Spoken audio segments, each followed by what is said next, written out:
রাস্তাটা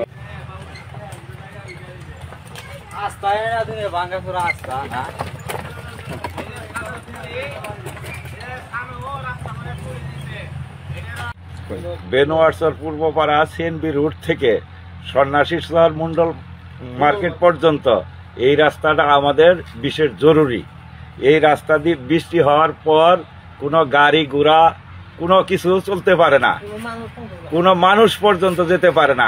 এই ফসলাদি বন থেকে নেওয়ার জন্য এমনকি বাজার ঘাট করার জন্য আমাদের বিকল্প আর কোনো রাস্তা নেই, এটাই আমাদের রাস্তা। এই বিগত 17 বছর যাবৎ আমরা বিএনপি করি বিদায় এই রাস্তার কোনো কাজ হয় না। এই মেন রোড থেকে আমিরালি বাড়ি পর্যন্ত এই রাস্তাটা খুব কষ্ট, বৃষ্টি বাদলের সময় চলাচল করা যায় না। বৃষ্টিতে কাদা থাকে অনেক, কাদাতে মনে করেন গাড়ি পল্টিও খায়, খেতেও জায়গা, আবার যাত্রী তুলা ওই মেন রোডে নামাই দেওয়া লাগে, আবার ওই দিক যায় হালকা একটু লাগে, মানে বাড়ির কাছে একবারে। আসলে আমাদের এই রাস্তাটা হচ্ছে ব্রিটিশ আমলের রাস্তা, ব্রিটিশ আমল থেকে এই রাস্তাটা চলমান। সোনাইচর দুইটা জেলা কিন্তু এই রাস্তার সঙ্গে যোগ হয়েছে, একটা হচ্ছে শেরপুর জেলা, একটা হচ্ছে জামালপুর জেলা ইসলামপুর উপজেলা। আর দেখা যাইতেছে বিগত ফ্যাসিস্ট সরকার আমলে অনেক কিছু হয়েছে, দেশে সারা দেশে উন্নতি হয়েছে, কিন্তু এই 17টা বছর আমাদের এলাকার মেম্বার সাহেব ছিলেন, চেয়ারম্যান সাহেব ছিলেন, সুরুজ মাস্টার এখন স্ট্যান্ডিং চেয়ারম্যান আছেন, কিন্তু আসলে জীবনে ওই শুধুমাত্র নির্বাচনের সময় আসছিল আমাদের বাড়িতে, 2-3টা মিটিং এর সময় আসছিল, মিটিং করে চলে গেছে। আমি বলছিলাম যে দেখেন আপনারা যত কিছু হন আমাদের এই রাস্তাটা করে দিবেন, আপনাদের রাস্তাটা খুবই দরকার। একজন হাসপাতালে রুগী নিয়ে যাওয়া গেলে ডেলিভারি হয়ে যায় রাস্তার মাঝখানে, জলচিকির মধ্যে নিয়ে যাওয়ানো লাগে, কান্দে করে নিয়ে যাওয়ানো লাগে মানুষদের।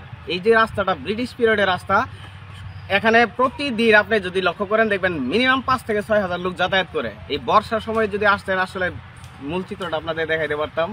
আসছেন তো রাস্তা এখন মোটামুটি ভালো, এই রাস্তা যদি এরকম থাকে আমাদের কাছে আলহামদুলিল্লাহ, কিন্তু আসলে বর্ষার সময় যদি আসতেন রাস্তাটা দেখতে পারতেন আর আমাদের মানুষের ভোগান্তি দেখতে পারতেন। অনেক সরকার আসছে, অনেক কাজ করছে, অনেক মেম্বার চেয়ারম্যান আমরা নির্বাচিত করছি, কিন্তু কেউ এই রাস্তার মধ্যে একটুও নজর দেয়নি। আমাদের স্ট্যান্ডিং চেয়ারম্যান আছে এখন, আমি সেদিনও গেছিলাম ওনার কাছে যে আমাদের রাস্তাটা করে দিলেন না, ওনার কোনো নাই, কোনো দায়বদ্ধতা নেই। কারণ আমরা আগে থেকে একটু এই এলাকার মানুষগুলো একটু বিএনপি সাপোর্টার, তো যার কারণে এই আওয়ামী লীগের আমলে আমাদের এদিকে নজরদারি কেউ করতে পারে না আর কি। আমাদের ইসলামপুরের এই মানে লাস্ট সীমানা পর্যন্ত ওদিকে বহু বাড়িঘর আছে, প্রায় এখানে 400-500-র মতো ভোটার। আর আমরা অবহেলিত শুধুই বিএমপি করার কারণে, আমরা বিএমপির ভোটার, এই সাইডের মানুষ একচিটিয়া বিএমপি করি, যার কারণে এই রাস্তাটা সুরজ মাস্টার সাহেব করে দেয় নাই, আর আসেও না, দেখতেও আসে না। কোনো সময় আমরা গেলে খালি বলে যে করে দিমু 17 বছরে এই পর্যন্ত কোনো উন্নয়নের ছোঁয়ায় এই আমাদের অঞ্চলে পড়ে নেই, আমাদের এই বেনোয়ারচর পূর্বপাড়ার মধ্যে আসে নাই। আমরা এই রাস্তাটা তো মেলা দিন ধরে পাই নাই, আমরা সরকার হচ্ছে আমরা পাই না, কারণ বিএমপি খালি করে ওরা বিএমপি করে, এই জন্য আমরা রাস্তা দেয় না।